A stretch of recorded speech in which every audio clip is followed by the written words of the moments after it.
ओम नमः भगवते वासुदेवाय। ओम नमः भगवते वासुदेवाय। नारायणं नमस्कृत्यं नरं चैव नरोत्तमं देवीं सरस्वतीं व्यासं ततो जयमुदीरये। नष्टप्रायेषु अभद्रेषु नित्यं भागवत सेवयां भगवते उत्तमश्लोके भक्तिर्भवति नैष्ठिकी।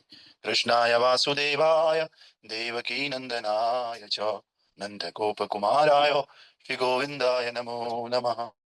मूकं करोति वाचालं पङ्गुं लङ्घयते गिरिं यत्कृपां तम् अहं वन्दे श्रीगुरो दीनतारिणं। श्रीपरमानन्दमाधवं श्रीकृष्णचैतन्य ईश्वरं गुरुवे गौरचन्द्राय राधिकाय तदालये कृष्णाय कृष्णभक्ताय तद्भक्ताय नमो नमः।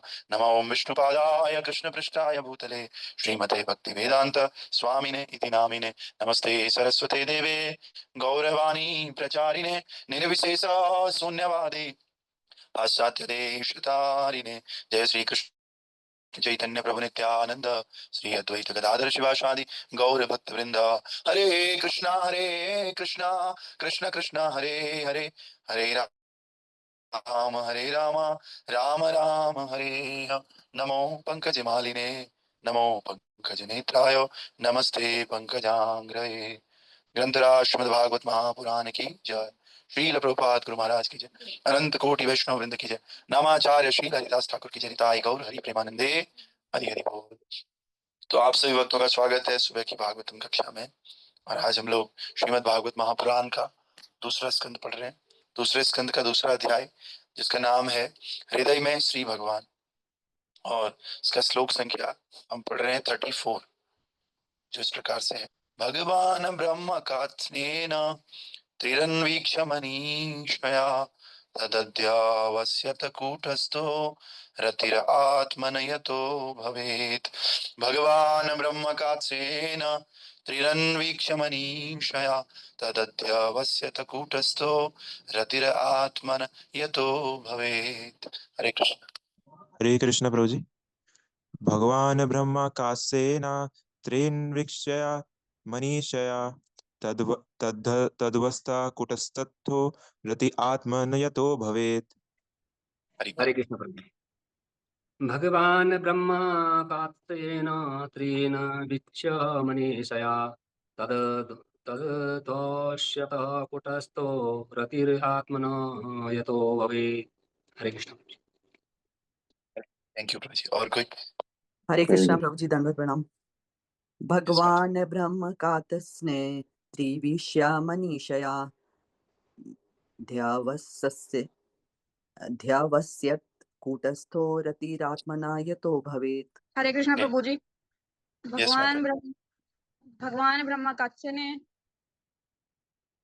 त्रिन्वीक्ष्य मनीषया तदावसत्ते कुटुस्थे रति रतामन यतो भवत्। हरे कृष्ण प्रभु जी। हरे कृष्ण। ओके, तो हमने कल देखा कि जो लोग भौतिक विश्व में भटक रहे हैं उनके लिए भगवान कृष्ण की प्रत्यक्ष भक्ति से बढ़कर मोक्षी का कोई दूसरा कल्याणकारी मार्ग है ही नहीं।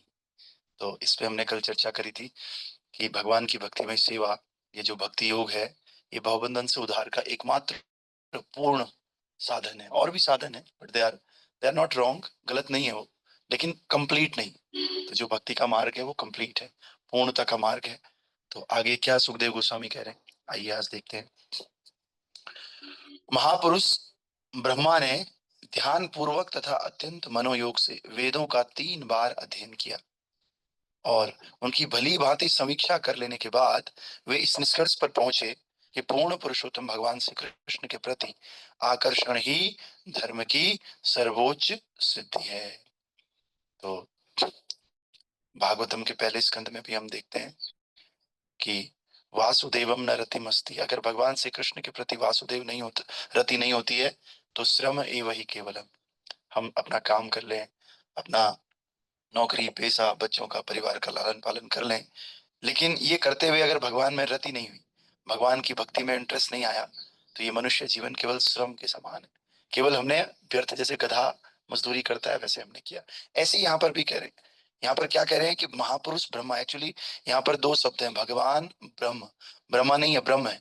ब्रह्म का मतलब होता है वेद यहाँ पर, और भगवान का मतलब है, ब्रह्मा जी को भगवान कहा जा रहा है यहाँ पर। तो भगवान ब्रह्म कात्सेन त्रिरन वीक्ष मनीषया, और मनीषया मतलब अत्यंत विद्वतापूर्ण, बहुत विद्वता के साथ। तथा अध्यस्त, अध्यस्त का मतलब है निश्चित किया। कूटस्थ रति, रति मतलब होता है आकर्षण। और आत्मना मतलब भगवान श्री कृष्ण में, जिसके द्वारा भवित मतलब ऐसा होता है। कहने का मतलब है कि जो ब्रह्मा जी हैं, इन्होंने बहुत ही ध्यान से, अत्यंत मनोयोग से वेदों का 3 बार अध्ययन किया, एक बार भी नहीं, एक बार 2 बार 3 बार अध्ययन किया। और जब इन्होंने बहुत अच्छे से एनालिसिस किया, ऑब्जर्वेशन किया, तो इसके बाद इन्होंने एक कंक्लूजन निकाला। क्या कंक्लूजन है? कि पूर्ण पुरुषोत्तम भगवान श्री कृष्ण के प्रति आकर्षण ही धर्म की सर्वश्रेष्ठ सिद्धि है। तो कोई आपसे डिबेट करता है कभी कि भक्ति ये वाला मार्ग अच्छा है, वो वाला मार्ग अच्छा है, तो आपने कुछ नहीं करना है, आपने श्रीमद् भागवतम का 2.2.34 वाला श्लोक उसको बता देना है कि भैया देख ले क्या लिखा हुआ है। और ये हम थोड़ी बोल रहे हैं, ये तो सुखदेव गोस्वामी कह रहे हैं भागवतम में। तो क्या है कि ये जो भक्ति का मार्ग है सर्वश्रेष्ठ क्यों है, हम नहीं कह रहे, शास्त्र कह रहा है, भागवतम कह रहा है। और केवल भागवतम नहीं, आप भगवत गीता उठाइए, नान्यम परतरत मत्त परतरत नान्यम किंचित अस्ति धनंजय, गीता में भगवान कह रहे मेरे से ऊपर कोई है ही नहीं। और अगले श्लोक में कह रहे हैं कि भैया योगी नाम अपि सर्वेषु मत गतेंतर आत्मना, ये भी कह रहे हैं कि मेरे से भी बड़ा कोई नहीं है, और मेरी भक्ति जो करता है उससे बड़ा मार्ग भी कोई नहीं है। एक तो भगवान सबसे सर्वोच्च है, सुप्रीम है, उसके लिए भी प्रूफ है। दूसरा, भगवान की भक्ति का मार्ग सर्वश्रेष्ठ है, इसके लिए भी प्रूफ है। और कई लोग भागवतम नहीं मानते हैं, लेकिन गीता तो सब लोग मानते हैं। तो गीता की दृष्टि से आप लोगों को समझा सकते हो किस तरह से। तो किसी के पास कोई जवाब नहीं, हाँ कोई शास्त्रों को ही नहीं मानता है तो उसका हम क्या कर सकते हैं। लेकिन जो लोग शास्त्रों को मानते हैं और इस पथ पर है, लेकिन किसी न किसी प्रकार मायावाद, निर्विशेषवाद, छायावाद, ऋत्विकवाद किसी न किसी में पड़ गए हैं, तो उन लोगों को समझाने का ये तरीका है। तो इसलिए हमें ध्यान से देखना चाहिए, इनको नोट कर लेना चाहिए। हो सकता है मैं भी भूल जाऊं, तो आप लोगों को नोट करना चाहिए कि भागवतम के इसमें ये लिखा हुआ था, ये इसका तरीका है इसको तोड़ने का। तो इस प्रकार से तात्पर्य देखेंगे। तात्पर्य वाय अर्चनीय बंदनीय प्रातः स्मरणीय जगत गुरु श्रील प्रभुपाद जी द्वारा, श्रील प्रभुपाद की जय। प्रभुपाद बता रहे हैं श्रील सुखदेव गोस्वामी वेदों के सर्वोपरि प्रमाण ब्रह्मा का उल्लेख कर रहे हैं, जो भगवान के गुणावतार हैं। भौतिक सृष्टि के प्रारंभ में ही ब्रह्मा को वेदों की शिक्षा दी गई। यद्यपि ब्रह्मा ने साक्षात भगवान से वैदिक उपदेशों का श्रवण किया, लेकिन वेदों के भावी जिज्ञासाओं की उत्सुकता को तुष्ट करने हेतु ब्रह्मा ने एक जिज्ञासु की तरह वेदों का 3 बार अध्ययन किया, जैसा कि सारे जिज्ञासु करते हैं। तो इसमें बताया जा रहा है कि जो ब्रह्मा जी हैं, ब्रह्मा जी वास्तव में भगवान के ही अवतार है, इसीलिए इनको भगवान कहा जा रहा है। भगवान शब्द केवल भगवान के जो डायरेक्ट अवतार है उनके लिए यूज किया जाता है। तो भगवान के कई प्रकार के अवतार होते हैं, आपने ब्रह्म संहिता सुनी होगी, नाना अवतार अकरोध भुवन, भगवान कह रहे कई तरह के अवतार है। तो इन अवतारों में एक अवतार होता है गुणा अवतार।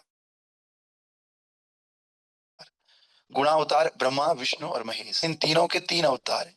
ब्रह्मा जी रजोगुण के अवतार हैं भगवान के, और शिव जी तमोगुण के अवतार हैं, और विष्णु सतोगुण के अवतार हैं। तो इस प्रकार से इतने बड़े ब्रह्मा जी, इनको वेदों की शिक्षा भगवान ने खुद दी है अपने मुंह से, लेकिन फिर भी और ज्यादा उसको एनालिसिस करने के लिए इन्होंने दोबारा से उसका अध्ययन किया। कई बार आपने देखा होगा, एक भक्त मेरे को कल मंदिर में मिला, कहता है कि प्रभु जी मेरे को ऐसी उम्मीद नहीं थी, मेरे को ऐसे ऐसे बोला उन्होंने, मैंने रिकॉर्डिंग कर रखा है। बोला मैंने 20 बार उस रिकॉर्डिंग को सुन लिया। 20 times I heard that recording. और नहीं, मैं आपको भी दिखाता हूँ, अभी 30 बार 20 बार सुना है मैंने, मुझे मेरी आंखों पे अभी तक विश्वास नहीं हो रहा है। लेकिन जब मैंने 20-25 बार सुन लिया, तब जाकर के मैं निष्कर्ष पे पहुंचा, हाँ यही है। तो फिर जाकर के एक और भक्त भी मिला मुझे, वो कह रहा है प्रभु जी मैं तो ये जो मैं फिलोसफी में इतना स्ट्रांग हो गया हूँ, मैं सब चीजें लिखता हूँ, लेकिन अब क्या करें, फिलोसफी में होते होते स्ट्रांग, अब मेरी माला धीरे धीरे कम होने लगी। तो इस तरह से, लेकिन क्या है, जैसा सारे जिज्ञासु करते हैं, उन्होंने बड़े मनोयोग से अध्ययन किया और वेदों के प्रयोजन पर भी मन को केंद्रित रखा, तथा समस्त विधि का सम्यक परीक्षण करने के पश्चात वे इस निष्कर्ष पर पहुंचे कि पूर्ण पुरुषोत्तम भगवान श्री कृष्ण का शुद्ध अनन्य भक्त बनना ही समस्त धार्मिक सिद्धांतों की सर्वोच्च सिद्धि है। तो हम लोगों को बहुत ज्यादा वाद विवाद इन चक्रों में नहीं पड़ना चाहिए, चुपचाप से भागवतम के श्लोक पढ़ने चाहिए, और उनका सीधा सीधा अर्थ है, कहीं पे घुमाने वाला अर्थ नहीं। तात्पर्य नहीं भी पढ़ेंगे, बिना तात्पर्य के भी प्रभुपाद जी ने बहुत अच्छे से ट्रांसलेट किया हुआ है, एक एक शब्द का मीनिंग दिया हुआ है, और वो मीनिंग के बाद प्रभुपाद जी ने जो है इस तरह से साफ साफ, आपको डिबेट करने की तो आवश्यकता ही नहीं है, शास्त्रों में सब कुछ एकदम स्पष्ट रूप से दिया हुआ है। कोई भी उस पे कि नहीं इसका मतलब ये है, उसका मतलब ये है, ये डिबेट की आवश्यकता ही नहीं है। देखो ना, साफ लिखा हुआ है कि समीक्षा कर लेने के बाद वे इस निष्कर्ष पर पहुंचे कि पूर्ण पुरुषोत्तम भगवान कृष्ण के प्रति ही आकर्षण ही धर्म की सर्वोच्च सिद्धि है, सबसे बड़ी सिद्धि है। बस अब और क्या चाहिए इसमें? कुछ भी नहीं चाहिए। राधा मोहन प्रभु फोन कर रहे हैं, एक मिनट। तो इसलिए श्रीमद् भगवत गीता का अंतिम उपदेश भी यही है जिसे स्वयं भगवान ने दिया। इस प्रकार वैदिक निर्णय सभी आचार्यों द्वारा मान्य है, और जो इस निर्णय के विरुद्ध है वे वेदावेत है। ये उठा देता हूं, है ना। एक मिनट प्रभु जी, हरे कृष्ण।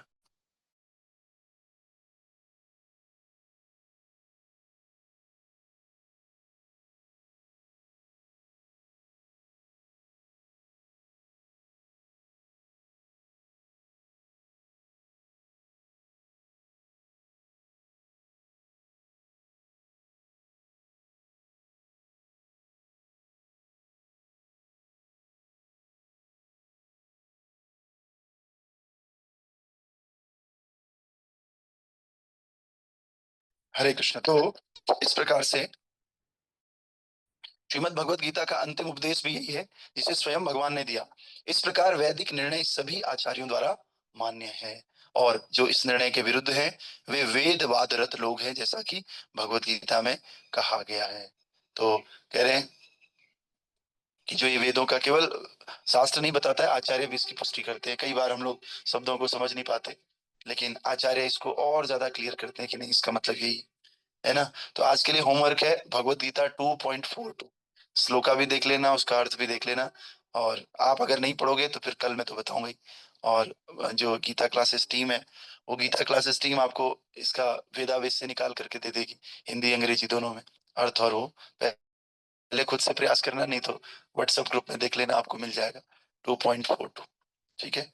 तो फिर इसके बाद अगला श्लोक क्या है, इसको भी पढ़ लेते हैं थोड़ा बहुत। भगवान सर्वभूतेषु लक्षिता स्वात्मना हरि दृश्यर्बुद्धे दृष्टविष्टा लक्षणैर अनुमापके। तो आत्मा के साथ भगवान श्री कृष्ण प्रत्येक जीव में उपस्थित हैं, और जब हम देखते हैं तथा बुद्धि की सहायता लेते हैं तब हमें इस तथ्य का अनुभव होता है और इस परिकल्पना की पुष्टि होती है। तो कह रहे हैं कि जो आत्मा है ना, इसके साथ भगवान श्री कृष्ण हमेशा उपस्थित होते हैं। हमने पहले भी कहा था, मृत्यु उसी का नाम है जब भगवान इस हृदय से चले जाते, तभी मृत्यु होती है। तो जब तक आत्मा इस शरीर के अंदर है, आत्मा के साथ साथ परमात्मा हर क्षण हमारे साथ है। तो इसलिए, और जब हम देखते हैं कि और बुद्धि की सहायता लेते हैं तब हमें इस तथ्य का अनुभव होता है और इस परिकल्पना की पुष्टि होती है। तो हमें थोड़ा सा बुद्धि से काम लेना होगा। बुद्धि से अगर हम देखते हैं तो हमें ये फैक्ट पता चलता है, और ये हम प्रूफ कर लेते हैं कि हाँ भाई, हमारे साथ हर समय भगवान रहते हैं। कभी आप देखना, और ये तो जनरल भी बात है, बिना शास्त्रों के भी हम सबके हृदय में दो बातें आती हैं। कभी कोई बेकार काम करने जाते हैं, आप लोग तो करते नहीं होंगे, पर मैं कभी अगर जाता था कुछ भी गलत करने डिसीजन, तो दो डिसीजन आते हैं। एक अंदर से आता है कि नहीं करना है, एक आता है करना है। तो अंदर दो लोग हैं वास्तव में, एक छोटा पक्षी, एक बड़ा पक्षी है। बड़ा पक्षी परमात्मा है और छोटा पक्षी आत्मा है। छोटा बोलता है ना ना करना है। अगर भगवान हमारे हृदय में ना हो ना, तो हमारा जीवन अच्छा कभी हो ही ना, अच्छे डिसीजंस कभी हम ले ही ना। लेकिन कभी कभी हम देखते हैं कि जो बहुत गंदा आदमी है वो भी कभी कभी अच्छे डिसीजंस लेता है, तो वो उस दिन परमात्मा की सुन लेता है। तो ठाकुर जी हमारे हृदय में विराजमान है हमें गाइड करने के लिए। लेकिन बाकी लोग बोलेंगे, फिर अगर विराजमान है तो फिर अच्छे अच्छे काम क्यों नहीं करते? भगवान किसी को फोर्स थोड़ी करते, भगवान तो प्रेम करते हैं, और जो प्रेम करते हैं वो प्रेम पूर्वक अपनी गाइडेंस देते हैं। बाकी हमारे ऊपर है, हम लें या ना लें। जैसे प्रभुपाद जी के समय आजकल ऋत्विक लोग बोल रहे हैं कि इतने सारे लोगों का फॉल डाउन हो गया, फॉल डाउन हो गया। तो हर हर तरह के लोग हैं। हम ये नहीं कह सकते हैं भाई कि सारा दिल्ली डाकुओं का ही भरा हुआ है, सब जेब कतरे हैं दिल्ली में। कुछ जेब कतरे हैं, कुछ अच्छे लोग हैं, कुछ बिहारी हैं, कुछ बंगाली हैं। तो कोई भी कम्युनिटी है, कोई भी समाज है, या कोई भी एरिया है, हम उसको ये नहीं कह सकते हैं ये यहाँ पर ऐसे ही लोग रहते हैं। नहीं, कुछ किसी तरह के होंगे, कुछ किसी तरह के होंगे। इसी प्रकार से हर संप्रदाय में, हर एजुकेशनल सोसाइटी में हर तरह के लोग होते हैं। तो प्रभुपाद जी ने तो सबको कृपा दी, लेकिन कोई उस कृपा को लेता है, कोई नहीं लेता है। और जो हमारे वर्तमान आचार्यगण है, इन्होंने इस कृपा को लिया, देखो कैसे कैसे काम कर दिए। लगभग जो काम प्रभुपाद जी ने किया वैसे ही काम इन्होंने कर दिया सब लोगों ने। तो ये भी क्या है, ये कृपा को लेने के ऊपर बात है। इसीलिए हम सबको जो है इस बात को बड़े अच्छे से समझना चाहिए, कॉन्सेप्चुअली, और अच्छे से अपने अपने आप को कन्विंस करना चाहिए कि भगवान की भक्ति सर्वश्रेष्ठ है, पहली बात तो। दूसरा, भगवान हमारे हृदय में रहते हैं, भगवान हमारे सबसे अच्छे मित्र हैं, और भगवान हमें हर समय मदद करते हैं, हम किसी भी स्थिति में क्यों ना हो, भले हम उस मदद को लेते नहीं, हम समझ नहीं पाते। क्यों नहीं समझ पाते? मटेरियल कंटेमिनेशन के कारण। बहुत सारा कंटेमिनेशन हमारे अंदर है, वो हमें समझने ही नहीं देता इस बात को कि हमारे अंदर भगवान कुछ कह रहे हैं, हमें मान लेना चाहिए। ये कभी कभी अगर हम समझते भी हैं तो हृदय की दुर्बलता इतनी ज्यादा होती है, वो दुर्बलता हमें वो काम करने नहीं देती। जैसे भगवान गीता में कह रहे हैं, अनिच्छेनपि वाष्णेय, कह रहे हैं कि इच्छा नहीं होती है, समझ आ जाता है ये गलत है, लेकिन फिर भी करते हैं। ऐसा क्यों होता है? काम ऐशा क्रोध ऐशा रजोगुण समुद्भव, क्योंकि हमारे अंदर काम है, क्रोध है, और ये काम क्रोध कैसे आया? रजोगुण के कारण आया। तो ये रजोगुण तमोगुण ऐसी प्रवृत्ति होने के कारण, गुणों की प्रधानता ज्यादा होने के कारण हम लोग भगवान की बात सुन ही नहीं पाते, समझ ही नहीं पाते कि भगवान ऐसा कर रहे हैं, और समझ भी पाते हैं तो वो स्टेप लेना नहीं चाहते। कई आपने देखा होगा, बहुत सारे लोग जुल्म उठाते हैं, लेकिन कोई आदमी बेचारा फिर भी उन्हीं के अंडर में काम करता है। बोलते हैं, अरे क्यों करते हो तुम इसके अंडर में काम? बोले, इतनी ताकत नहीं है कि मैं इसका विरोध कर सकूं, मैं जानता हूं ये गलत है, लेकिन इसका विरोध नहीं कर सकता है। इसी प्रकार से हमारे अंदर काम क्रोध लोभ मोह मद मत्सर्य, ये सारी चीजें गलत है, लेकिन आत्मा इतना कमजोर है कि आत्मा बेचारा उसका विरोध नहीं कर सकता, ना चाहते हुए भी। अनिच्छानपि वाष्णेय, वाह, उस तरफ जाता है। तो इस तरह हमें कैसे मजबूत बनना है, कैसे आत्मा को स्ट्रॉन्ग करना है, काम क्रोध लोभ मोह को वो मना कर सके, बस यही एक मार्ग है। भगवान कह रहे हैं कि अगर भगवान श्री कृष्ण के प्रति आकर्षण हो जाए, हम नियमों का पालन शुरू कर दें, भक्ति की विधि का पालन शुरू कर दें, तो वो भी कैसे? नित्यम भागवत सेवया, रोज कर ले, एक दिन करने से नहीं होता, रोज रोज करे तो हमारा माइंड, हमारा आत्मा इतना स्ट्रांग हो जाएगा, वो काम को बोलेगा, भैया अब मैं तेरे अंडर नहीं काम करने वाला, क्रोध को बोलेगा, भैया तू निकल ले यहाँ से, तेरे अंडर नहीं काम करने वाले हम, मद मश्चर्य, तो इन सबको वो पीछे छोड़ देगा। लेकिन बहुत ही टेक्निकल बात है, अभी आत्मा क्या है? आत्मा काम क्रोध लोभ मोह के अंडर में है बेचारी। तो इसलिए आत्मा अब बहुत अच्छी सशक्त होने के बाद भी अपने आप को दुर्बल समझ, पाप हो जाते हैं। बस इस दुर्बलता को दूर करना है और अपराधों से बचना है, भक्ति में बल्ले ही बल्ले, है ना? तो इस प्रकार से तात्पर्य भाई अर्चनीय बंदनीय प्रातः स्मरणीय जगत गुरु श्री प्रभुपाद जी द्वारा श्री प्रभुपाद की जय। इसमें प्रभुपाद जी का लंबा चौड़ा तात्पर्य है, 2 2.5 3 पेज का। तो एक स्टिंजा अभी कर लेते हैं, एक स्टिंजा हम कल करेंगे, है ना? प्रभुपाद कह रहे हैं कि जन सामान्य का आम ये तर्क है, क्योंकि भगवान हमारी आंखों के सामने नहीं दिखते, तो फिर कोई किस तरह उनकी शरण में जाए या उनकी दिव्य प्रेममय सेवा में लगे। ऐसे जन समन्वय हेतु यहाँ पर हो लाइट आ गई। प्रभुपाद की जय। वाईफाई कर लेते हैं, ठीक है, ओके। तो ऐसे जन सामान्य हेतु यहाँ पर श्री सुखदेव गोस्वामी द्वारा व्यावहारिक सुझाव दिया गया कि मनुष्य तर्क या अनुभूति द्वारा किस तरह परमेश्वर का अनुभव पा सकता है। वास्तव में भगवान हमारी वर्तमान भौतिक इंद्रियों द्वारा देखे नहीं जा सकते, किंतु जब कोई व्यावहारिक सेवा भाव से भगवान की उपस्थिति के बारे में आश्वस्त हो लेता है, तो भगवत कृपा से उनकी अनुभूति होती है, और भगवान का ऐसा शुद्ध भक्त सदैव तथा प्रत्येक स्थान में भगवान की उपस्थिति का अनुभूति करता है। तो देखिए, कुछ नहीं करना है हमको। कह रहे हैं कि बहुत जनरली क्वेश्चन होता है लोगों का कि हम क्या करें भैया, भगवान तो दिख नहीं रहे, हम कैसे उनकी सेवा करें, तो कैसे उनसे जुड़े, उनकी शरण में कैसे गए? आप बार बार कह रहे भगवान की शरण में जाओ, शरण में दिखे भी तो आदमी दिखे तो तब हम शरण में जाए। तो कह रहे हैं एक तरीका है भगवान की शरण में जाने का, आप बस उनकी भक्ति करते रहो, उनकी सेवा करते रहो, भक्ति में सेवा करते रहो, करते करते आपके हृदय में भगवान अपने आप अनुभव देंगे कि मैं हूं भाई। और ऐसा होता है, अभी भी होता है भक्तों के जीवन में, भक्तों के हृदय में। वरना कैसे, कौन व्यक्ति ज्यादा देर तक, अच्छा कोई चीज है ही नहीं, अब मैं उस है ही नहीं के पीछे कितने लोग लग जाएंगे? लग ही नहीं सकते। जब तक हृदय में अनुभव नहीं आता है ना, तब तक ज्यादा देर तक हम किसी काम को कर ही नहीं सकते। हम सबके हृदय में अनुभव आता है। आप किसी दिन कीर्तन कर लो, किसी दिन हरे कृष्ण महामंत्र कर लो, उसके बाद एक अलग अनुभव आता है। अगर हमने अपराध रहित होकर के किया तो, अपराध के साथ किया तो नहीं आएगा कुछ भी अनुभव लेकिन अपराध रहित होकर के प्रेम भाव से अगर हमने कीर्तन किया और हमने माला की, तो उसके बाद आपको लगेगा बहुत आनंद की अनुभूति होगी। तो ये आनंद की अनुभूति कौन दे रहा है? ये आनंद की अनुभूति ही भगवान की प्रेजेंस है। वरना आप कुछ भी कर लो, कैसे आनंद आएगा? नाच गा लो, नहीं आता है आनंद किसी तरह का। आप देखोगे काम क्रोध लोभ मोह, इनकी संख्या कम होती जा रही है, इनकी मात्रा। लेकिन अगर विधि पूर्वक करोगे तो और रेगुलर करोगे तो आपको पता लगेगा, हाँ। और ज्यादा भक्तों के साथ में करोगे तो और आनंद आएगा आपको। तो ये जो आनंद आता है ना, ये हमें प्रूफ करता है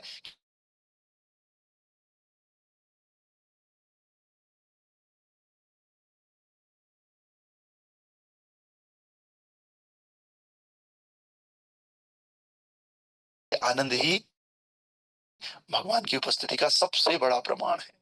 वरना ऐसा क्या है, हरे कृष्ण कृष्ण कृष्ण हरे हरे, हरे राम राम राम हरे हरे, इन शब्दों में ऐसा क्या है कि आप एक दिन में पंजाबी आ गया था तो एक भक्त माला लेकर के हरे कृष्ण ऐसा टेस्ट आ रहा है उसको। ऐसे ऐसे थोड़ी कि हम लोग रबड़ी खा रहे हैं या लापसी खा रहे हैं या मैंगो स्वीट मैंगो राइस खा रहे हैं, ऐसा कैसे टेस्ट आ रहा है भगवान के नाम में। तो वास्तव में भगवान के नाम, भगवान का ही प्रेजेंस है। अगर हम अपराध रहित करते हैं तो भक्त को इतना आनंद आ रहा है, इतना आनंद आ रहा है, बाप रे। तो ये आनंद कौन दे रहा है? कोई कोई भौतिक वस्तु दे ही नहीं सकते। अभी यहाँ पे एक बोतल पड़ी हुई, तुम्हें बोतल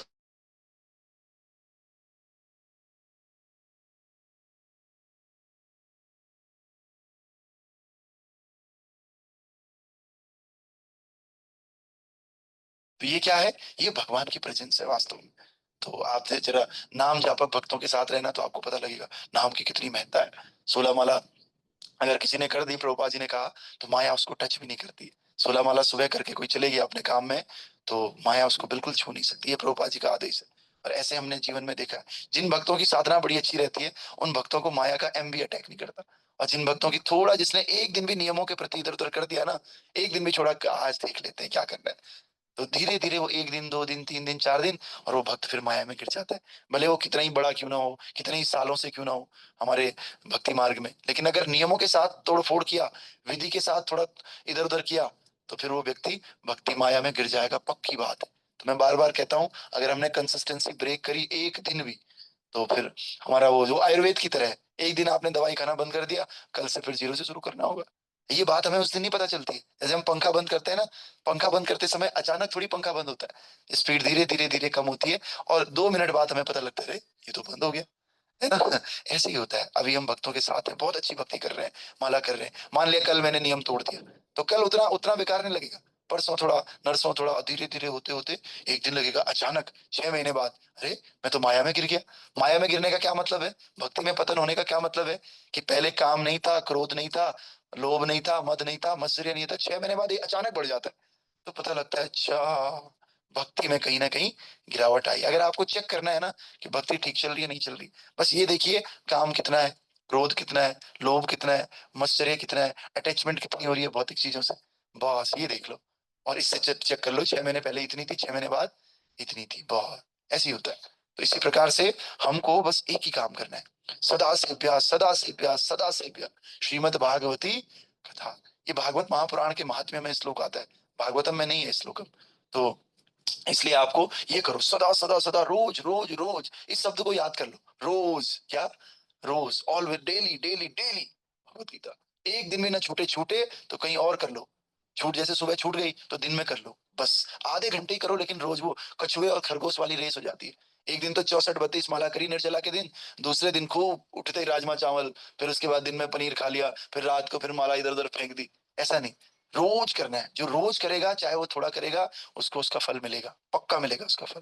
तो इसीलिए इस श्लोक को सब लोग याद कर लो, सदा सेव्या श्रीमद् भागवती कथा यस्य श्रवण मात्रेण हरि चित्त समाश्रित। आप ये समझ लो गीता क्लासेस का टाइटल है। हम सब लोगों के जीवन का ये पहला श्लोक है, सदा सेव्या। रोज एक दिन भी छोड़ लिया तो समझो कि आज मैं खाना भी नहीं खाऊंगा। और इसीलिए अपना जो टारगेट है वो छोटा बनाओ। बड़ा टारगेट बनाओगे तो रोज नहीं कर पाओगे, छोटा टारगेट बनेगा तो करने में आसानी होगी। जब 1 आध साल 6 महीने उस छोटे टारगेट को पूरा कर दिया तो उसके बाद आप करो। हमने ये गीता क्लासेस की कैसे शुरुआत की, जो बहुत पुराने लोग हैं वो जानते हैं। पहले शाम को गीता क्लास होती थी, मुझे याद है 7:15 से लेके 8 बजे तक, 7 बजे का टाइम। सुबह कोई क्लास नहीं होती थी, मुझे पता था मैं उठ ही नहीं पाऊंगा है ना, नहीं था उतना हिसाब किताब। फिर धीरे धीरे धीरे धीरे हमने एक दिन जनवरी में, दिसंबर में सुबह का जपा सेशन रख लिया, क्लास व्लास कुछ नहीं रखा, बस जपा सेशन रखा, आधे घंटे आकर के हम जप करते थे। फिर धीरे धीरे हमने कहा जपे से क्या हो रहा है, थोड़ा सा भागवतम का एक श्लोक ले लेते। फिर जब हम जपा में रेगुलर हुए तो भागवतम का श्लोक लिया। फिर भागवतम का श्लोक रोज लेने लगे तो ये बोले कि थोड़ा मंगला आरती भी कर लेते। फिर हमने भागवतम के बाद मंगला आरती भी शुरू कर दी, जब हमें लगा स्टेबल है अब। फिर मंगला आरती शुरू कर दी तो नरसिंह आरती भी, ये दोनों साथ में ही शुरू किया, मंगला और नरसिंह। फिर पिछले साल, 1 साल पहले किसी ने हमको सलाह दी, धर्मपत्नी ने, कि भाई मंगला करते हैं, नरसिंह करते हैं और काट देते हो क्लास को, अब मुझे अच्छा नहीं लगता, तो ठीक है तुलसी आरती भी शुरू कर दी। फिर तब से तुलसी आरती भी रोज होती। फिर कहा तुलसी आरती कर ही रहे तो चलो चेतो दर्पण भी शुरू कर लेते। फिर चेतो दर्पण करते करते करते जिस दिन छुट्टी रहती चलो थोड़ा जप भी कर लेते उसके बाद। तो पहले 1.5 घंटे तो ये क्लास जाती ही नहीं थी, आधे घंटे, कभी 25 मिनट, 20 मिनट में भी क्लास खत्म होती थी, 20 मिनट्स। तो 20 मिनट्स को करते करते अगर किसी दिन 40 मिनट चले गई ना गलती से, तो आधे आधे लोग गायब हो जाते थे। पुराने लोग जो है वो छोड़ना शुरू कर देते थे, नहीं था इतना कैपेसिटी। लेकिन आज एक एक घंटा तो रोज होता ही है, तो 1 घंटे कम से कम ऐसे धीरे धीरे कैपेसिटी बनती है। इसको बेबी स्टेप बोलते हैं। थोड़ा थोड़ा थोड़ा करके अचानक आज ही ऊपर उठे, कल नीचे गिर गए, बस खत्म। तो इस प्रकार से हम सबको स्थाने स्थितिगता तनुवांग मनोर्भी, कह रहे हैं कि स्थाने स्थिता श्रुतिगता, आप श्रवण करो और अपने स्थान को मत छोड़ो। आप ये मत सोचो कि यहाँ नहीं हो रहा है, वहां नहीं हो रहा है, जहां हो वहीं रहो, है ना। गृह थाको बने थाको सदा हरि बोले डाको। घर में है तो घर ही रहो, चैतन्य महाप्रभु कह रहे। वन में हो मतलब तुम्हारा नेचर अगर घर वालों के साथ मैच नहीं होता है, तुमने बचपन से ठान लिया, तुम्हारी आदतें गृहस्थों जैसी है नहीं, ब्रह्मचारियों जैसी है, सन्यासी जैसी, तो ठीक है, तुम बने चले जाओ, वृंदावन चले जाओ, जिसका जैसा नेचर है उसी में रहो, लेकिन क्या करो, सदा हरि बोले डाको। तो इस प्रकार से हम सबको अपना नेचर के अनुसार, जो भगवान ने हमें आश्रम दिया है, हम सोचते हैं ये आश्रम हमने चूज किया, मैं गृहस्थ में हूँ, मैंने चूज किया है, मैं ब्रह्मचारी हूँ, मैंने चूज किया। अरे हम कौन होते हैं चूज करने वाले? हमने माँ बाप चूज नहीं किए, हमने जिससे शादी किया वो चूज नहीं किया, तो फिर ये हम कैसे चूज कर सकते हैं? तो इसीलिए हम सबको जो है ये बात ध्यान रखनी है, ये आश्रम भगवान ने दिया है, और आश्रम का मीनिंग भोग करना नहीं होता है। आश्रम दिया है तो इस आश्रम में रह करके मुझे ठाकुर जी की भक्ति करनी है। तो इसलिए हम सब जहाँ हैं जैसे हैं, कभी ये नहीं सोचना मैं ऐसे होता तो मैं वैसे होता। आजकल स्थिति क्या है, मंदिर वाले सोचते हैं कि मैं गृहस्थ होता तो अच्छा था, गृहस्थ सोचते हैं कि मैं, अरे यार ये क्या चिक चिक है बीवी की, मैं अगर ब्रह्मचारी होता तो कितना अच्छा था। ये दोनों ही बातें खराब है। आप जो हो जैसे हो ठाकुर जी की कृपा से हो, उसी में रहो। बस आप ये सोच लो मैं थोड़ा और जप करता तो कितना अच्छा होता, मैं थोड़ा और अपनी आदतों में सुधार करता तो कितना अच्छा होता, और इसी में ही करना है हम लोगों को। तो आपको वो किचकिच है घर की जिसके जहां जहां होती है, वो आपको बहुत अच्छी लगेगी, आप उससे प्रभावित ही नहीं होगे। लेकिन उसके लिए करना क्या होगा, एक ही मंत्र है, रोज बोलो इस मंत्र को, सदा सेव्या श्रीमद् भागवती कथा, बस ये सबको याद हो जाना चाहिए, है ना। ग्रंथराज श्रीमद् भागवत महापुराण की जय। श्रील प्रभुपाद गुरु महाराज की जय। अनंत कोटि वैष्णव वृंद की जय। निताय गौर हरि प्रेमानंदे। आज भी बारिश है, लेकिन फिर भी आज भी लोग आ गए, 32 लोग आ गए। वैसे बारिश के दिन लोग सो जाते हैं तो इस बार तो गर्मी गर्मी कुछ है नहीं, तो हमें इसका फायदा उठाना चाहिए। बारिश ही बारिश हो रही है, घर में बैठ के खूब भजन करना चाहिए। छुट्टियां भी सबकी पड़ गई है ना, तो आप सब लोगों का बहुत धन्यवाद, स्वागत। तो इस प्रकार से अभी हम मंगला आरती करेंगे।